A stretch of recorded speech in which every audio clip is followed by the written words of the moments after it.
अस्सलाम वालेकुम, कैसे हैं आप सब। उम्मीद है आप सब खैरियत से होंगे। आप लोग का वेलकम है मेरे चैनल सोल पाथ पर।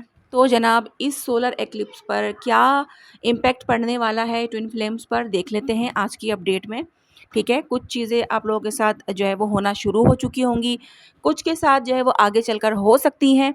ठीक है, क्योंकि एनर्जीज़ जो है वो कुछ दिन पहले से दिखना शुरू हो जाती हैं। तो बताइएगा मुझे कमेंट में कि आपके साथ क्या होना शुरू हो चुका है।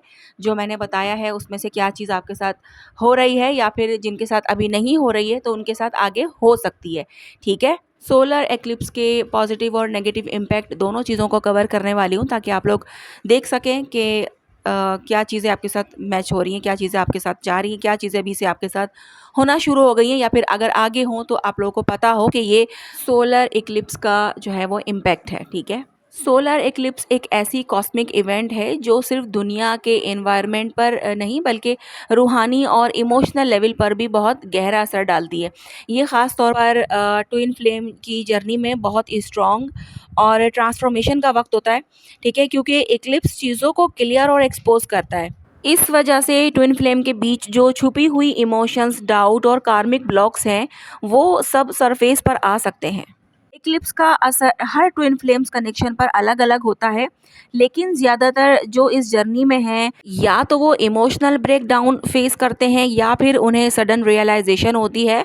डीएम और डीएफ दोनों इस वक्त डिफरेंट एक्सपीरियंसेस से गुजरते हैं, इस वजह से उनका रिएक्शन भी अलग होता है। सोलर इक्लिप्स के ट्विन फ्लेम पर दो मेजर इफ़ेक्ट्स हैं, और मैं बताती हूँ वो कौन से हैं।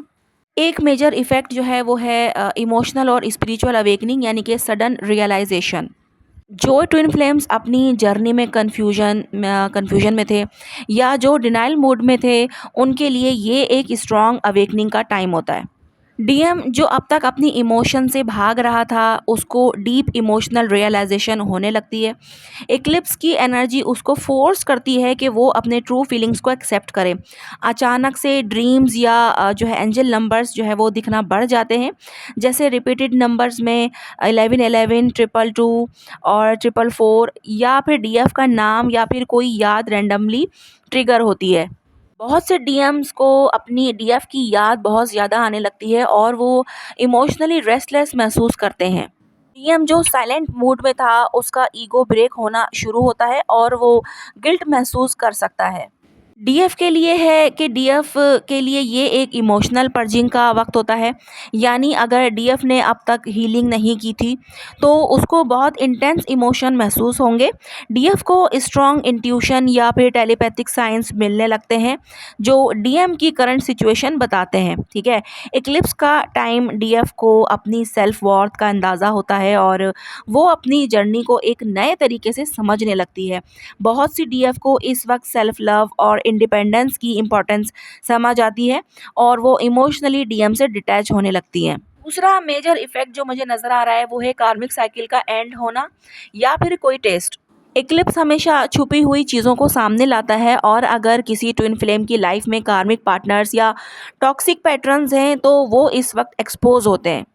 डीएम अगर किसी कार्मिक पार्टनर या टॉक्सिक रिलेशनशिप में था, तो उसकी असलियत इस वक्त जो है वो रिवील होती है। इक्लिप्स का जो टाइम है, बहुत से कार्मिक जो रिलेशनशिप जो है वो ब्रेक हो जाते हैं, या फिर उनमें बहुत ज़्यादा फाइट्स और कॉन्फ्लिक्ट शुरू हो जाते हैं। डीएम अगर डीएफ से दूर गया था किसी एक्सटर्नल प्रेशर की वजह से, तो उसको रिग्रेट और गिल्ट होने लगता है। बहुत से डीएम्स को सडन ब्रेकडाउन या मेंटल कंफ्यूजन जो है वो होती है, और उनको समझ नहीं आता कि वो किस रास्ते पर हैं। और डीएफ के लिए ये वक्त कार्मिक पैटर्न्स ब्रेक होने का होता है। यानी अगर डीएफ किसी टॉक्सिक साइकिल में है, जैसे कि अटैचमेंट इशू या फिर ओवर थिंकिंग, तो इक्लिप्स इसको क्लियर कर देता है। बहुत सी डीएफ को सडन एनर्जी शिफ्ट महसूस होती हैं, जैसे बॉडी में हैवीनेस या फिर बहुत लाइट फील करना। डीएफ को इस वक्त स्ट्रॉन्ग मैसेजेस मिलते हैं कि वो अपने आप पर फोकस करे और डीएम का वेट ना करे। अच्छा, बात कर लेते हैं कि इक्लिप्स का नेगेटिव इफेक्ट ट्विन फ्लेम्स पर कैसा हो सकता है। हर ट्रांसफॉर्मेशन का एक पेनफुल फेज़ होता है, और इक्लिप्स ट्विन फ्लेम के लिए एक बहुत इंटेंस टेस्ट का वक्त होता है। जैसे कि डीएम को एक्सट्रीम इमोशंस का सामना होता है, वो कंफ्यूज्ड फील करता है, रेस्टलेस हो जाता है, और कभी कभी अवॉइड करने की कोशिश करता है। डीएफ के इमोशंस भी अनस्टेबल हो सकते हैं, उसको इंटेंस सैडनेस, लॉनलीनेस या फिर डीएम के लिए एंगर महसूस हो सकता है। टेलीपैथिक कनेक्शन बहुत स्ट्रॉन्ग हो जाता है जिसे डीएफ को डीएम के इमोशंस महसूस होने लगते हैं जो और भी ज़्यादा पेन दे सकते हैं। अगर डीएम अभी तक फुली अवेकन नहीं हुआ तो एक्लिप्स की एनर्जी उसको और ज़्यादा कंफ्यूजन में डाल देती है। डीएम या तो कम्प्लीटली साइलेंट हो सकता है या फिर डीएफ को और भी ज़्यादा पुश अवे कर सकता है। डीएफ को लग सकता है कि वो पूरी तरह स्टक हो गई है, जैसे होपलेस हो गई है या फिर डिप्रेशन महसूस हो सकता है डीएफ को। एक्लिप्स की एनर्जी ट्विन फ्लेम के अंदर पुरानी अनरिजॉल्व ट्रॉमास को एक्टिवेट कर देती है। डीएफ या डीएम को पास्ट के पेनफुल मोमेंट्स या चाइल्डहुड वुंड्स याद आ सकते हैं। इनसिक्योरिटीज़ और फियर्स ज़्यादा बढ़ सकते हैं, जैसे कि रिजेक्शन का डर या फिर ट्रस्ट इश्यूज़ या फिर किसी के छोड़ जाने का डर। अब मैं बताती हूँ कि ट्विन फ्लेम्स को सोलर एक्लिप्स के टाइम पर क्या करना चाहिए। डीएफ को चाहिए कि अपनी एनर्जी को प्रोटेक्ट करें, किसी भी इम्पल्सिव डिसीजन या ओवर थिंकिंग से बचें। मेडिटेशन करें, ठीक है, और ग्राउंडिंग एक्सरसाइज करें ताकि एनर्जी को बैलेंस कर सकें। डीएम के एक्शंस पर ओवर फोकस ना करें बल्कि अपनी हीलिंग और सेल्फ लव पर ध्यान दें। अगर इक्लिप्स के बाद सडन रियलाइजेशन आती है तो उनको एक्सेप्ट करें और किसी भी कन्फ्यूजन में डिवाइन से गाइडेंस मांगें। जो डीएम एनर्जी में हैं उन्हें चाहिए कि अपनी इमोशंस को सप्रेस ना करें बल्कि समझने की कोशिश करें। अगर गिल्ट या रिग्रेट महसूस हो रहा है तो ईगो को साइड पर रख कर हीलिंग करें। अगर डीएफ याद आ रही है डीएम को तो उसका मतलब ये है कि कुछ अनरिजॉल्व इश्यूज़ हैं, उसको इग्नोर ना करें और डिवाइन से दुआ करें कि जो भी सही है वो उनके सामने आ जाए। सोलर एक्लिप्स ट्विन फ्लेम्स के लिए बहुत इंपॉर्टेंट स्पिरिचुअल शिफ्ट का वक्त होता है। इस वक्त डीएम और डीएफ दोनों के अंदर बहुत ज़्यादा चेंजेस आते हैं जो या तो उन्हें एक दूसरे के करीब ले जा सकते हैं या फिर सेपरेशन को लंबा कर सकते हैं।